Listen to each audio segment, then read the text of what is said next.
All right, everybody. So, unless you've been living in a box, you've undoubtedly seen the beautiful pictures of the Aurora Borealis or the Northern Lights all over social media. But do you know the science behind it? That's what we're going to dedicate about the next minute or two to explaining the science behind how we get these beautiful displays in the sky. So, we're going to zoom Earth out. First of all, Earth has a magnetic field, North Pole and a South Pole. And sometimes the sun gets excited and it'll send out these coronal mass ejections, essentially the solar wind, excess energy, charged protons and electrons and photons that are coming from the sun.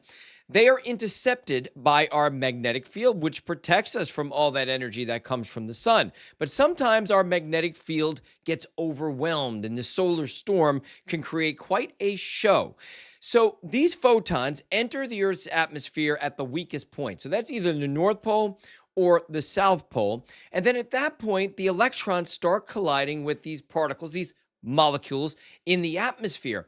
But where they collide and what kind of molecules they collide with determines the color of the Aurora Borealis or the Northern Lights. So let's talk about what colors we see. We see red, we see blue, we see green, we see pink.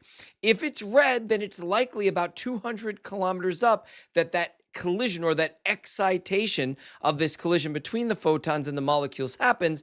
And so it excites the oxygen molecules and it turns red. Now below that, we have blue and we have green, both in the same general zone. It's about 100 to 200 kilometers up. That's both nitrogen and also oxygen. And then if it happens to be pink, and this is a bit more rare, but if the excitation happens much closer to the surface, it's a collision that's happening closer to the ground and it causes the pink coloration. Those are nitrogen molecules. Now, the best viewing will be Wednesday night into Thursday morning, but really for the next day or two, we should expect to see some pretty good displays on certain parts of the Earth when it just so happens that we get these excitations at the same time as it's night so that you have a chance to see them. And obviously, it's best to be further north, but we've seen some pretty good displays all the way down to the state of Florida. But the further north you go in the US and Canada, the better off you are. I'm Chief Meteorologist and Climate Specialist Jeff Baradelli, also known as the Weather Professor.